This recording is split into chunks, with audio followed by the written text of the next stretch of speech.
Fala, meus queridos, tudo bem? Bem-vindos para esse vídeo. Calma, você não está com o grupo de pagode dos anos 90 e você também não está na concentração da seleção brasileira. Você está na revisão EMES. Eu sou o professor Henrique Guimarães e hoje nós iremos revisar os principais tópicos de história para essa prova muito especial que você possivelmente está fazendo no ano de 2022. Eu sou professor de história aqui do Évora Vestibulares, tá? E nesse ano de 2022 tivemos uma caminhada muito interessante, muito frutífera também, tanto aqui no Évora, também como os nossos cursos online e presenciais, né? Na minha camiseta está estampado aqui o nosso curso de História Regional, ou seja, História de Mato Grosso do Sul e de Mato Grosso também, nesse contexto dos vestibulares aqui, o FMS, o EMES e também o FGD. Se você tiver mais interesse de conhecer o nosso trabalho, você pode adquirir mais informações lá no nosso Instagram, tanto no meu, Prof. Henrique Guimarães, também como no do Évora, @evora.vestibulares. Eu vou resolver com vocês aqui alguns exercícios da prova da UEMES 2022, tá? Então, para você começar a analisar e entender um pouquinho aqui comigo, eu já digo para você que essa prova que eu imprimi aqui e vou resolver com você, está disponível no nosso site, www.evoravestibulares.com.br. Lá você vai encontrar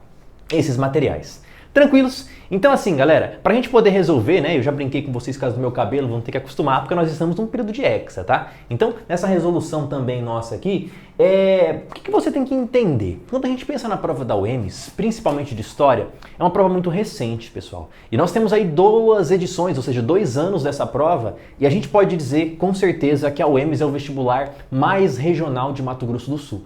Principalmente quando a gente pensa na disciplina de História. Lembro muito bem que há 2 anos atrás, quando a gente teve a primeira edição do vestibular da UEMES, pegou todo mundo de surpresa. Porque muitas pessoas, no caso a maioria das pessoas, não estava preparada para lidar com os conteúdos que envolviam história de Mato Grosso do Sul, de Mato Grosso, desse contexto mais regional. Lembro muito bem que os meus alunos do curso de regional ficaram assim, né, praticamente queriam me jogar no colo. Então a gente teve aprovações expressivas, como por exemplo a Maria Laura, que passou em 2º lugar no primeiro vestibular da UEMES.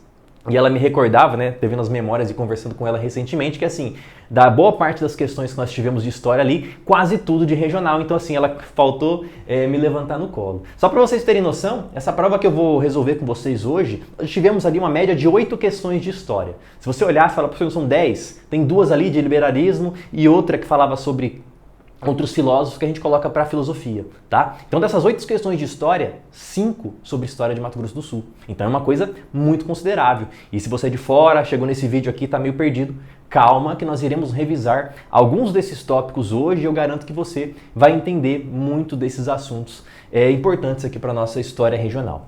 Tranquilos? Então, pensou em história, pensou em prova da UEMES, galera? Com certeza vai ser uma prova com uma pegada bem regional, como está descrito para vocês. Tranquilos? Ó, eu vou resolver com você hoje a questão 51, 52, 53, 56 e 57, para a gente não ficar com um vídeo muito longo e dá para a gente revisar alguns tópicos bem importantes da nossa história. Tranquilos? Vou limpar esse quadro e volto para revisar com vocês. Retomando aqui, na questão 51, vou ler o enunciado com você e já presta atenção que essa questão é uma questão com uma carga de texto bem interessante. E ela vai debater alguns tópicos legais aqui para a gente poder relacionar que vão estar diretamente ligados com o cenário regional. Afinal, quando a gente pensa em Guerra da Tríplice Aliança ou Guerra do Paraguai, nós estamos falando de um conflito que vai acontecer de fato e vai ter como palco de guerra, palco do chamado Teatro de Operações, o antigo estado de Mato Grosso, na época ainda UNO. Tudo bem? Então tá aqui, ó. A historiografia atual não percebe mais o passado das populações escravizadas no Brasil pelo simples viés da subserviência. A liderança ou participação tanto de indígenas quanto de afrodescendentes em diversos movimentos nos períodos coloniais e imperial demonstram a complexidade que a sociedade brasileira, escravista, em sua essência apresentava. Beleza. Durante a Guerra do Paraguai ou Guerra da Tríplice Aliança, africanos e afro-brasileiros participaram da contenda e integraram os exércitos imperiais. Sobre a participação, ou seja, desses grupos no conflito, é correto afirmar que... Vamos rememorar algumas ideias interessantes antes da gente começar aqui a ler as alternativas e pensar. Quando eu falo de contexto de historiografia, você tem que lembrar comigo. Professor, o que significa historiografia? Né? Quando a gente pega aqui, ó, isto é basicamente história e grafia é a escrita da história. Ou seja, não existe somente uma versão sobre a história. Existem várias escritas sobre a história. Ele está falando dessa historiografia atual. Então, quando ele menciona para nós aqui, já não percebe mais as populações escravizadas por um simples viés de subserviência. Geralmente, a gente vai tratar mais aqui alguns aspectos sobre resistência dessa população. Então a população escravizada, de africanos, de negros, como ele queira chamar nesse contexto, não vai ser mais visto como aqueles caras que aceitam o processo. Ou seja, eles foram donos de si, tiveram suas próprias decisões, ora foram pacíficos, ora não foram, ora aumentaram o confronto de fato. Então assim, não vão ser populações que vão aceitar aquilo que o colonizador, aquilo que o dominador, melhor dizendo, também vai colocar para eles. Essa é a relação que ele quer dizer para nós. E quando a gente pensa em Guerra do Paraguai e Guerra da Tríplice Aliança, é interessante a gente pensar a própria nomenclatura. Porque quando a gente pega numa questão historiográfica, olha só, a guerra é do Paraguai, então a guerra é deles, o culpado é o Paraguai. Olha essa visão que a gente tem. Quando eu pego uma ideia de Guerra da Tríplice Aliança, como ele menciona aqui, opa, já coloca outras pessoas nessa ação. Uruguai, Argentina e também o Império Brasileiro. Tudo bem? Então quando a gente pega para analisar aqui, ele quer saber sobre a participação desses grupos. Quando a gente pensa nesse contexto, vamos recordar aqui, caso você não se lembre, como é que se deu a participação e formação, de fato, né, desse exército brasileiro. A gente vai conhecer um grupo muito importante chamado Voluntários da Pátria.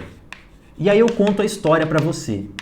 O que acontece? Geralmente quando a gente pensa nessa participação desses caras, muitas vezes de voluntários não tinham nada. Mas assim, né, quando eu costumo dar essa aula presencialmente, eu até coloco assim, ó, antes do voluntários, eu traço um involuntários. E aí, para você analisar comigo e pensar aqui, como é que se deu? Num contexto de guerra, galera. No primeiro momento, aquela euforia da guerra, ela é muito debatida e muito assim, colocada, né, muito aflorada essa euforia, digamos assim. Então as pessoas começam, vamos pra guerra, vamos pra guerra.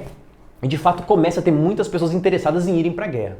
Só que à medida que o tempo passa, as pessoas começam a ver que aquele seu amigo, aquele seu vizinho, aquele seu primo, aquele seu colega já não voltam mais da guerra. Por quê? Morreram. E aí começa a ficar uma situação embaraçosa. Ó, vai ter que ir para a guerra, mas os caras começam a falar, putz, mas olha, já pegou esse meu tio, esse meu parente não voltou. E agora como é que eu faço para conseguir não ir para a guerra? Não tem opção. Os homens em idade militar têm que ir para a guerra. Então, começa a acontecer que esses voluntários não serão tão voluntários por quê? Vamos dar um exemplo X. Eu sou um fazendeiro, uma fazenda de produtora de café, sei lá, no Oeste Paulista, no Vale do Paraíba, e aí chegam uns camaradas lá, eu tenho vários escravizados, e aí eles chegam, ó, nós somos do Exército Brasileiro e nós estamos recrutando aqui pessoas para irem para a Guerra do Paraguai. E o seu filho foi recrutado. E aí eu falo, peraí, mas eu só tenho um filho, ele é meu filho único, ele que toma conta das minhas coisas, e se ele morrer na guerra eu vou ficar sem herdeiros. Eu não posso ceder meu filho para vocês e para o Exército. Aí o cara do Exército bate nas costas dele e fala, ó, seguinte, fica muito tranquilo, já que seu filho não pode ir, a gente faz um sacrifício aqui, de vez de você mandar o seu filho, você mandar 15 escravizados seus. Aí o cara olha, pensa, os escravizados são visto como uma mercadoria, para ele vai sair, entre aspas, como um prejuízo, né? Está tratando de vidas, mas é complicado pensar essa relação, desse comércio de pessoas, mas ele fala, né? Antes 15 escravizados que meu filho. E aí eu começo a jogar muito desses agrupamentos, como ele disse para nós aqui, de populações afrodescendentes, pro exército formado dos ditos voluntários da pátria e vão formar os batalhões imperiais. Então isso é muito complicado, tudo bem? Começa a ser formado esse exército brasileiro. Tendo esse cenário aqui em vista, a gente pode discutir aqui as alternativas, tudo bem? Letra A. A população afro-brasileira que participou da guerra foi essencialmente a liberta, pois o recrutamento forçado ou a permissão de alistamento por parte de escravizados causaria uma celeuma, ou seja, uma treta, um problema entre o império e seus proprietários, que teriam prejuízos com a retirada dessa mão de obra. A esses libertos foram reservados os piores e mais perigosos postos de combate. Olha aqui, se você começar a ler e pensar no comecinho ali, a população afro-brasileira que participou da guerra foi essencialmente a liberta. Cuidado com essas palavras, exclusivamente, essencialmente, e não foi, tá? Muitos dos voluntários da pátria que participaram desse exército imperial brasileiro na sua formação foi de pessoas escravizadas, foram contra a sua vontade, com uma promessa de liberdade, tá? Mas muitos vão ter que sobreviver primeiro, para que essa liberdade seja colocada, e quando voltam e conseguem, é aquela velha charge que todo ano cai algum vestibular. Ele volta e olha seus parentes lá, ele condecorado, livre, mas seus parentes estão sendo escravizados. Seus filhos, sua esposa, sua mãe, tudo bem?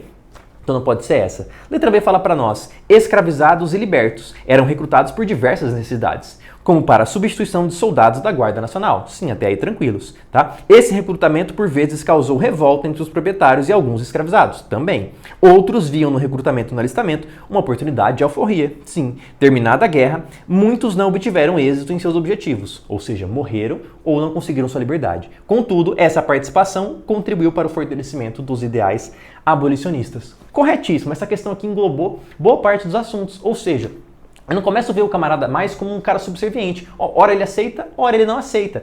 Quer um exemplo, quando a gente discute essa ideia aqui, ele vai ver, quando ele fala de fortalecer o movimento abolicionista, o exército anteriormente era o cara que tinha que caçar os escravizados que fugiam. Mas agora o cara começa a olhar e fala, não vou caçar esse cara porque ele está fugindo. Porque ele é meu irmão de farda, então agora eu não posso mais caçá-lo e prendê-lo para voltar ele a ser escravizado. Ele tem que ser um cara livre. E aí o movimento abolicionista, sobretudo, na segunda metade do século XIX, ganha muita força. Nem vou ler as outras questões para a gente não perder tempo, mas questão B exemplificou perfeitamente todos os ideais que nós temos aqui. Questão de número 52. Esse aqui é o tipo de questão, galera, se muitas vezes você nunca ouviu e você não é de Mato Grosso ou de Mato Grosso do Sul, você escuta falar sobre isso aqui, você pensa, professor, agora, né, você fala até aquele palavrão, porque eu não sei, não faço ideia do que aconteceu. Existem duas maneiras de você resolver essa questão. Uma, só muito fácil, que você leva ali 1 minuto para poder fazer, e a outra entendendo o assunto, tá? De maneira mais aprofundada. Então, quando a gente pensa aqui, durante o período regencial, já extraí as informações para você, ocorreu uma disputa entre brasileiros e portugueses, né? Pode ser conhecido também como liberais e conservadores nesse contexto, tá? Pelo controle da província de Mato Grosso, que culminou em 1834 em uma violenta revolta, iniciada pelos primeiros que promoveram saques a lojas, invadiram casas e perseguiram opositores. Chegando ao assassínio, né? Ou é melhor aqui seria assassinato, mas acho que a prova errou na hora de escrever, assassinato de alguns. O conflito terminou com forte repressão, após a nomeação por parte do governo central de um novo governador. E a essa revolta se dá o nome de... Aí você vê aqui, né? Malês, sabinada, balaiada, cabanagem, rusga. Peraí, professor, são revoltas regenciais. Eu lembro desse assunto, eu estudei na escola. E como que eu diferencio aqui? Eu sempre costumo dizer, quando eu estou dando essa aula de contexto de regência, não só de Mato Grosso do Sul, mas do Brasil de maneira geral, que uma coisa que o vestibular, assim, ele consegue pegar você muitas vezes, e se você souber a localização geográfica, você já consegue eliminar a questão. Você olha, peraí, Malês não é Mato Grosso, Sabinada não é Mato Grosso, balaiada não, cabanagem não. Então um é Grão-Pará, um outro é na Bahia, o outro é em Belém, não é. Então, o único aqui que nós teríamos que é de Mato Grosso é a rusga, que pode ser conhecida como rusga cuiabana, rusga mato-grossense, rusga em Mato Grosso. E aí, essa é a maneira assim, pegando a localização geográfica, você já consegue eliminar aqui, nesse contexto. E aí uma curiosidade para vocês, a rusga, né, para a gente poder entender o assunto, talvez é a principal não, é a primeira das revoltas regenciais e talvez ela não ganhe uma grande projeção no cenário nacional. Muitas vezes, se a gente pega um livro didático, um material que está lá para você de exercício vestibular, não cai rusga, porque é visto como uma questão, isso é história regional. A galera não prestigia muito quando é um assunto que envolve, por exemplo, Mato Grosso do Sul para nós aqui também, que é o quê? Uma região dita como distante, como meio que isolada. E os outros movimentos aqui você possivelmente já viu na escola, tudo bem? Então quando a gente pensa em analisar esse contexto de rusga aqui, rusga, para você ter noção e analisar comigo, significa os rusguentos, que eles vão dizer, rusga é como se fosse um atrito, como se fosse uma treta de atrito, eu digo para você, essa é a ideia. Ou seja, uma briga. Nesse contexto de período regencial, nós temos algumas oposições muito grandes entre os chamados brasileiros, ou seja, pessoas que estão aqui nesse contexto, que num recém-chamado Brasil ali que está se formando, que ainda não tem uma identidade nacional muito bem definida, e também grupos portugueses. Uma das grandes críticas dos liberais ou brasileiros nesse contexto é que, assim, boa parte dos cargos importantes na organização da política, da administração, da sociedade dita recém-brasileira aqui, ficava na mão dos portugueses ainda. Então, peraí, entre aspas aqui, é o nosso país, já somos independentes nesse contexto, mas os portugueses ainda têm os melhores postos, os melhores cargos. Tá errado isso aí. Então, aqui representado na figura dos liberais, a sociedade dos zelosos da independência, contra essa sociedade filantrópica, ou grupo ligados aos portugueses, eles começam a entrar em certo atrito. E aí eles vão fazer o seguinte, né? Os caras aqui, os liberais, vão começar a caçar esses portugueses. Eles marcam um confronto. Porque quando eles marcam essa questão aqui, para tentar lutar e expulsar os portugueses, que eles vão chamar de bicudos. Bicudos devido a um peixe chamado a bicuda, que tem muito no rio Cuiabá, ali, próximo à região de Mato Grosso, que é um peixe que devora outros peixes. Numa clara analogia, por exemplo, de que os portugueses eram devoradores de dinheiro, de impostos, de cargos importantes desses grupos ditos locais ou brasileiros. Então, nesse contexto de disputa entre esses grupos, começa a ter uma série de atritos. O governo central começa a notar e fala o seguinte: precisamos mudar. Tanto que ele menciona para nós ali alguma alternância de cargo, vai alternar, por exemplo, trazendo alguns camaradas como o governador Alencastro, como o João Poupino Caldas, esse sim vai ter uma participação muito importante aqui. O João Poupino vem para poder organizar aquela movimentação da rusga, ele acaba não conseguindo organizar e ainda ganha uma alcunha de traidor, porque ele negociou ali com os portugueses para não ter muita violência, acaba que muita gente morre nesse contexto. O João Poupino tem que sair meio que vazado da região de Mato Grosso, de Cuiabá. E aí tem a história mística aqui que entra a curiosidade para você também. João Poupino sai com essa fama de traidor, Pedro de Alencastro vem para ser o novo governador da província de Mato Grosso, ou presidente da província, como você queira chamar, e aí o João Poupino, quando está indo embora, misteriosamente ele toma um tiro de bala de prata nas costas, né? E se você não sabe, o bala de prata lembra daquela música do Fernando Sorocaba, né? Que bala de prata acerta para matar, porque bala de prata se refere ao quê? Ainda mais nas costas, um tiro dado àqueles que são considerados como traidores desse processo. Tudo bem? Um breve resumindo que seria essa rusga cuiabana para nós aqui. Tranquilos, galera? Essa seria a resposta da questão 52. Vou tocar direto com vocês aqui para fazer a questão 53, já que nós estamos analisando aqui. Ela também fala de um contexto de história regional e ela fala para nós aqui, só para você ter noção, em 1943 no Brasil. E ela está falando de um contexto de Estado Novo. Então nós estamos falando de um governo que nós vamos conhecer como ditadura Vargas, certo? E aí ele vai falar para nós aqui, a Colônia Agrícola Nacional de Dourados, que nós vamos chamar carinhosamente de CAND.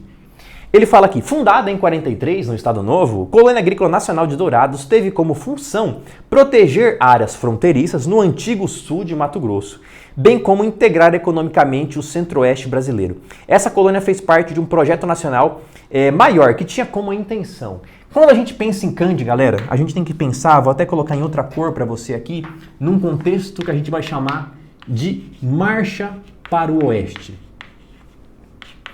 Peraí, professor, eu já ouvi essa expressão, hein? Quando a gente fala de marcha para o oeste, eu não estou falando aqui daquela expressão que define os Estados Unidos no século XIX, estou falando no contexto brasileiro. Então, qual que era a ideia aqui, né? Proteger, até mesmo, e integrar o quê? Os chamados, entre aspas aqui, tá?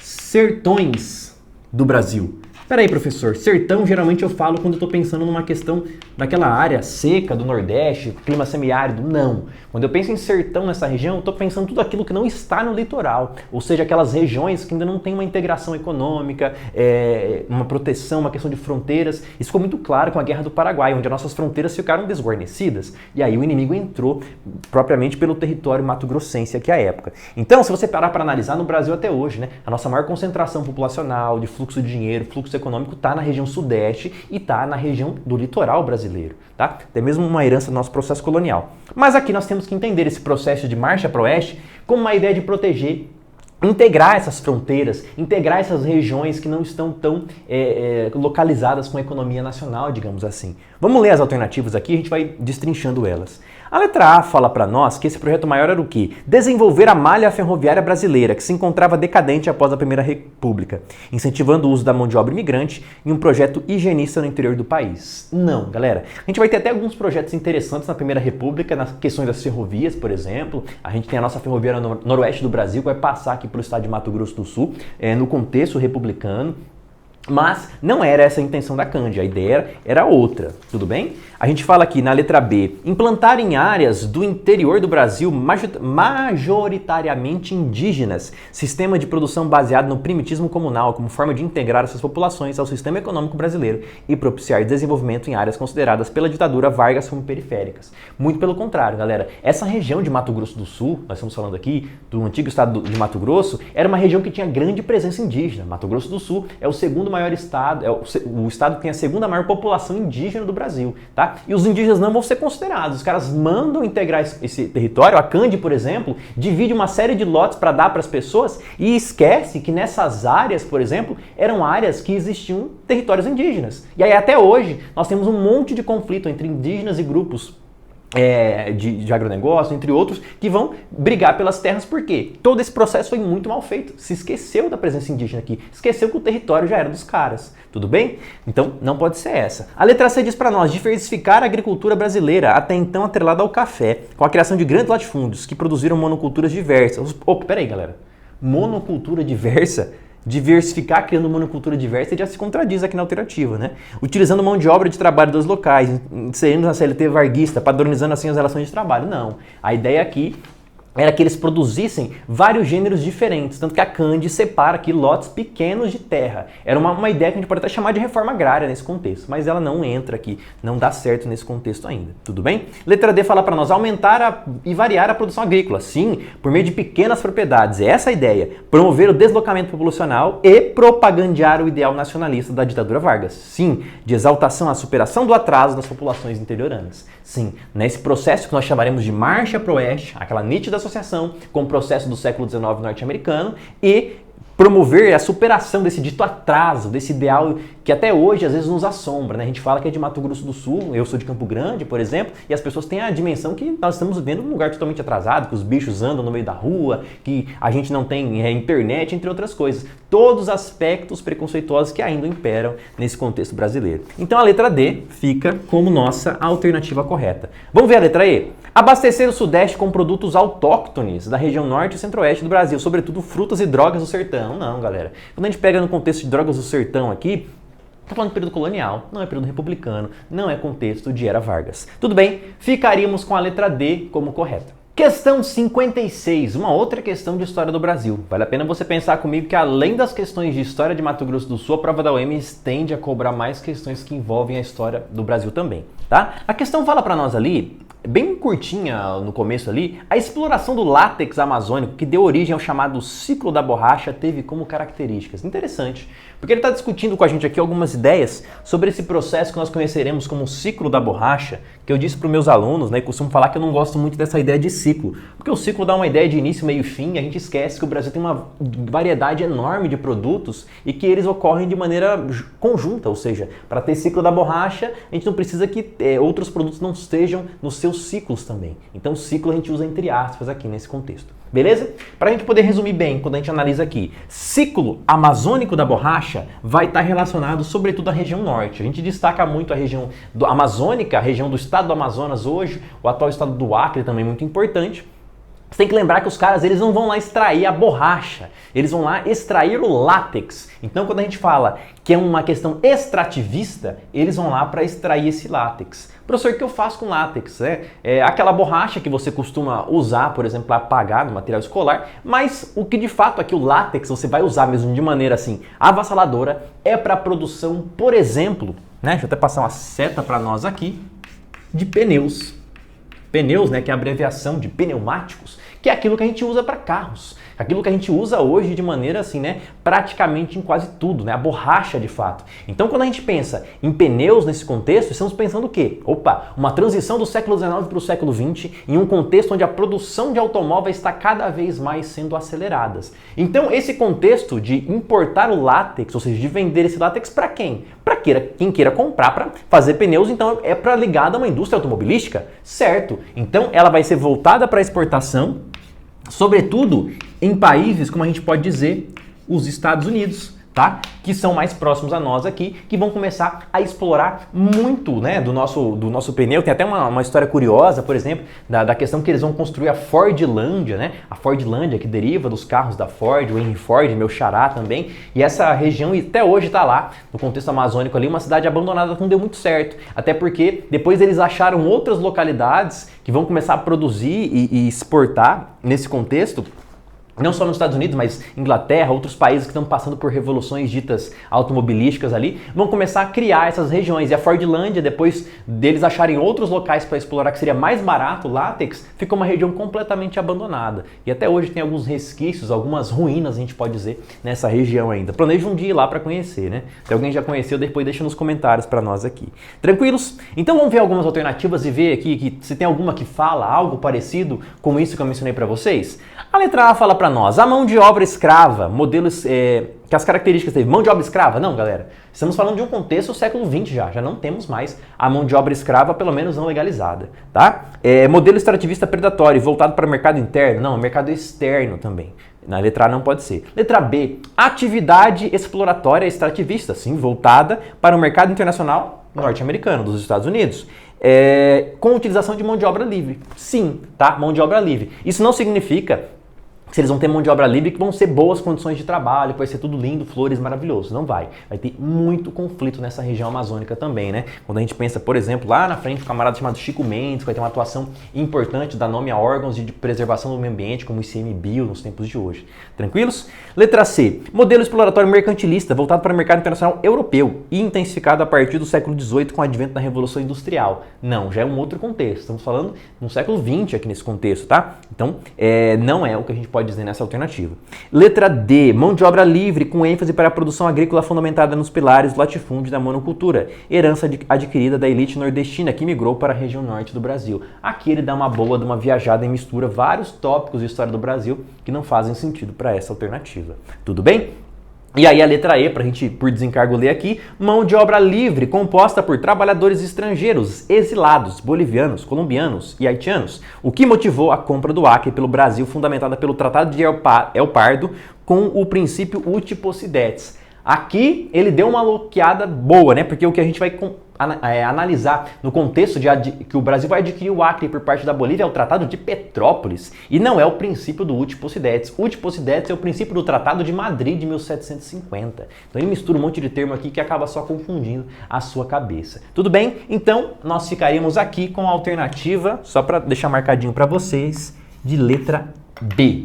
Tranquilos? Acredito que sim, tá? Então, ó, nesse contexto aqui, vamos continuar fazendo as alternativas, vamos fazer a questão de número 57. A questão 57 também é interessante, galera. A gente vai discutir outra vez mais um tópico. E aí vem a importância, né, como está na minha camiseta também, da gente saber história de Mato Grosso do Sul nesse contexto para a prova da UEMS. Inclusive, né, aproveito aqui esse momento no meio da aula para fazer aquele merchan para vocês. Se quiser conhecer um pouco mais do nosso trabalho, quiser conhecer o curso de História de Mato Grosso do Sul, entre em contato com a gente aí que a gente pode explicar tudo para você, você vai ter acesso, as aulas vão estar todas prontas já, garanto para você que está muito show e muito massa, tá? Ó, a questão 57 fala, o período de transição entre os séculos 19 e 20 no Brasil foi marcante para a política, a economia e a sociedade nacional. Na região sul do estado de Mato Grosso, ainda unificado, ou seja, sem criar Mato Grosso do Sul, pode ser considerado uma grande transformação econômica desse período.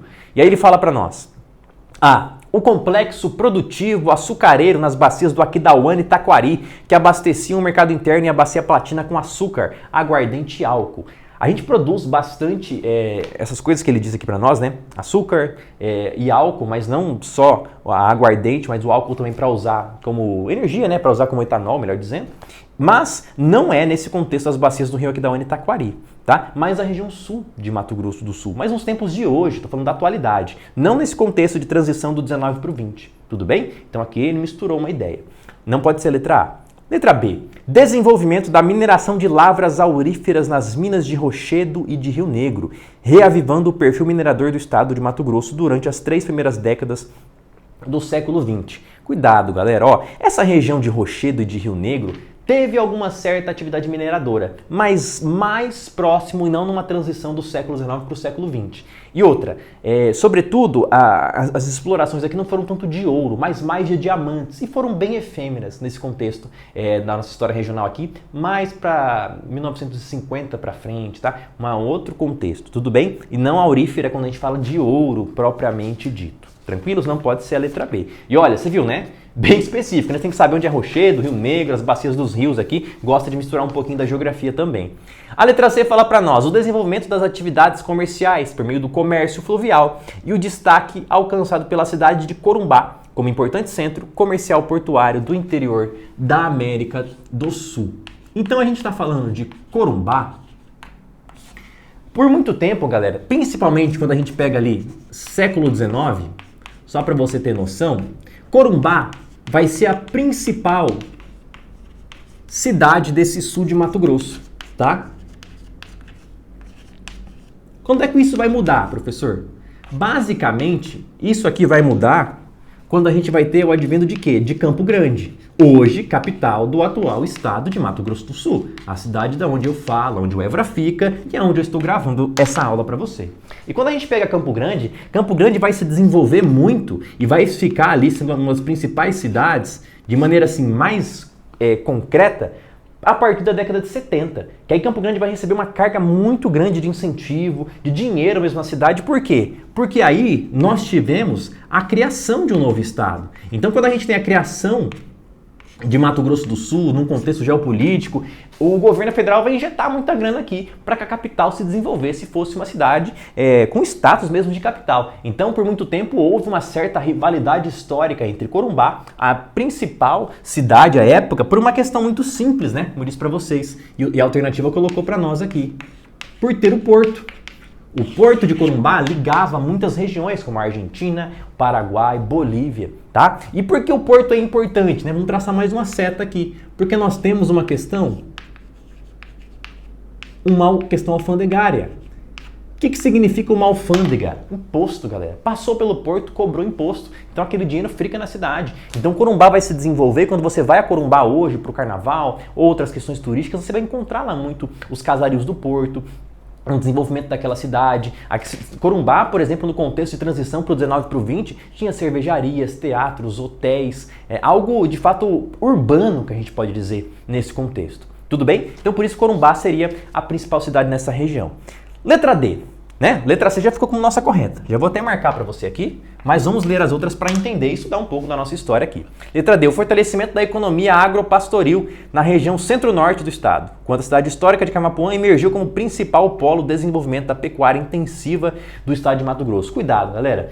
Camapuã vai ser muito importante no contexto das monções, através da Fazenda Camapuã, um importante entreposto comercial ali de descanso, das rotas das monções, mas não vai ser a principal cidade no contexto agropastoril do estado de Mato Grosso. Tudo bem? Aqui a questão que deu a maior dor de cabeça e muita gente marcou quando vai fazer e talvez você não está entendendo até agora porque a letra E não pode ser a correta. Vou te explicar. Letra E, a implantação da Companhia Mate Laranjeira no sul de Mato Grosso. Opa! Falou de Companhia Mate Laranjeira, vamos colocar aqui, né? CIA Mate Laranjeira. Exploração de quê? Como está descrito para nós aqui. Erva mate, galera. Nosso tradicional tereré, para fazer chá, para o chimarrão também. Nesse contexto, você vai ler comigo, implantação dessa companhia no sul de Mato Grosso. Uma empresa criada para explorar os ervais nativos de erva mate que se estendiam de Campo Grande até Miranda, formando uma próspera região extrativista que chegava ao norte do Paraguai. Galera, ele falou quase tudo correto, mas ele errou a localização. Quando a gente pensa nos ervatais nativos dessa região do sul do antigo estado de Mato Grosso, nós temos que pensar que é na região sul do sul de Mato Grosso. E aí você precisa ter um conhecimento específico, porque Corumbá a Miranda, Campo Grande a Miranda, como ele diz aqui na alternativa, Miranda está ao norte do atual estado de Mato Grosso do Sul e não ao sul. Tá? Por isso que muita gente marcou a alternativa E, ficou sem entender e ficou bravo, e depois que a gente entendeu a questão geográfica, aí fez sentido. Os ervatais nativos estavam no sul do sul de Mato Grosso do Sul. Em cidades hoje, por exemplo, como Dourados, como Ponta Porã, Fátima do Sul, entre outras nesse contexto, Douradina também. Tudo bem? Então são essas as questões que nós temos aqui. Beleza, galera? É basicamente isso. Ficaríamos com a alternativa de letra C. A nossa saideira é a questão 58. E aí tem uma foto, né, que você está acompanhando comigo aí enquanto olha o seu material. Observe o monumento a seguir. Um importante monumento que se chama Monumento às Bandeiras, do Vitor Brechire. Muito importante. Se você já foi a São Paulo, se não foi, visite. Tá lá, numa das principais regiões turísticas de São Paulo ali. Você vai ver esse monumento que ele é gigantesco mesmo, galera. E ele vem sendo alvo de muitas contestações ao longo do tempo. Porque quando a gente pensa em monumento, né, vamos traçar uma ideia aqui. O que seria um monumento? Olha, é algo que vai trazer um impacto, né? E querendo ou não, a gente pode dizer que isso aqui é um patrimônio. Ou seja, também é algo que a gente escolheu alguma importância para poder relembrar. Qual que é o sentido de nós homenagearmos o contexto dos bandeirantes aqui? Então, quando a gente começa a analisar isso aqui, olha que legal a gente poder pensar. Com o intuito de propagandear uma ideia acerca dos bandeirantes. E qual que seria essa ideia? Essa ideia de desbravadores, uma ideia de expansão, por exemplo, uma ideia, por exemplo, de bravura e também de heroísmo, tudo isso acerca das imagens dos bandeirantes. Mas aí eu coloco em vermelho para você aqui outras questões que a gente pode pensar sobre a figura dos bandeirantes. Ou seja, a questão de violências, A questão de caçar indígenas. Outra questão também, que não deixa de ser uma violência, mas a gente pode pegar, por exemplo, muitos casos de estupros cometidos por parte dos bandeirantes, de mortes. Mas espera aí, professor, qual visão que nós queremos passar nesse contexto dos bandeirantes? A primeira. Geralmente, quando a gente pensa no monumento, se não for um monumento reflexivo, geralmente eles vão tentar trazer aspectos positivos que a sociedade quer lembrar, e não aspectos negativos. Tudo bem? E aí, esse monumento, de fato, aqui em São Paulo quer dizer isso, né? Tanto que se você andar pelo interior de São Paulo, pelas as rodovias que cortam, né? Rodovia Raposo Tavares, entre outras ali, a Anhanguera, tá? Várias rodovias que homenageiam essas figuras bandeirantes, muito contraditórias no processo histórico brasileiro. Ora, professor, você está falando que os bandeirantes não foram importantes? Não, mas eles têm um papel dúbio, né? Eles são importantes por quê? Alargar as fronteiras, né? Fazer o Brasil o tamanho que é, pode ser. Mas, ao mesmo tempo, a gente não pode esquecer disso aqui. Cometeram inúmeras violências contra as populações indígenas, contra as mulheres, contra grupos quilombolas, por exemplo, como o Quilombo dos Palmares, entre outras questões. Tudo bem? Então, nesse contexto, tem que ficar bem claro para a gente poder analisar. Vamos ver as alternativas? Sobre o bandeirantismo, é correto afirmar que, letra A, foi um movimento realizado por espanhóis? Não, galera, é um movimento realizado por quem? Pelaquela galera que morava ali no que hoje é o estado de São Paulo, né? A gente pode chamar de paulistas. Em busca de ouro do interior do continente americano, que consequentemente deu origem aos primeiros povoados de São Paulo. Não. Tá? Letra B, foi criada com o intuito de promover a exploração do território, sim, em busca por alternativas econômicas, procurando por frutos do extrativismo, né? Porém, a gente pode citar aqui as drogas do sertão, por exemplo, mão de obra indígena, entra o bandeirantismo chamado bandeirantismo de apresamento, certo? E mão de obra indígena em incessante busca por ouro no interior do continente americano, ou seja, o bandeirantismo de prospecção. E ainda tem o quê? Sertanismo de contrato, que é aquele tipo de bandeirantismo que vai ser contratado basicamente como uma espécie ali de milícia armada, que a gente chamaria hoje, para quê? Combater aquilo que os caras contrataram ele. Talvez o mais famoso das ideias de sertanismo de contrato seja contra o Quilombo dos Palmares, que foi destruído nesse contexto colonial também. Beleza? Então a letra B sintetizou para nós perfeitamente aspectos do que seriam esse bandeirantismo. Mas mesmo assim, vamos ler as outras alternativas para quê? Continuar estudando aqui. Letra C fala para nós que eram expedições reais portuguesas que procuravam terras agrárias em nome da coroa portuguesa e foram responsáveis pela fundação de diversas vilas, como nos estados de São Paulo, Minas, Rio, Paraná, Mato Grosso e Mato Grosso do Sul. Cuidado, porque não era um contexto que a gente vai ter o quê? De procurar terras agrárias. Eles vão procurar muitas vezes o quê? Como eu disse para você, indígenas e metais preciosos. Tudo bem? Então não pode ser letra C. D. Era constituído por padres e bispos jesuítas, sendo o principal objetivo do bandeirantismo a captura de índios, chamados negros da terra, para a empresa paulista, já que os paulistas não contavam com capital suficiente para adquirir a mão de obra africana escravizada? Não, cuidado. Quando a gente pensa aqui em bispos, em padres jesuítas, a gente está falando de missões jesuíticas ou reduções. Mas as missões são outras coisas completamente diferentes do que está descrito para você nessa alternativa. Tudo bem? Letra E fala para nós, eram empresas comerciais especializadas em praticar comércio com grandes aldeias dos índios Guarani e pequenas vilas castelhanas na região mais próxima do Rio Paraná. Levaram os interesses portugueses para o interior do continente, estendendo a fronteira da América Portuguesa muito além dos limites propostos pelo Tratado de Tordesilhas. Bom, de fato expandiram as fronteiras, mas não eram empresas comerciais especializadas em praticar comércio com os indígenas. Eles estavam lá para caçar indígenas. Tudo bem? Então, nesse contexto, nós ficaríamos com a alternativa de letra B. Tranquilo, galera? Então é isso, tá?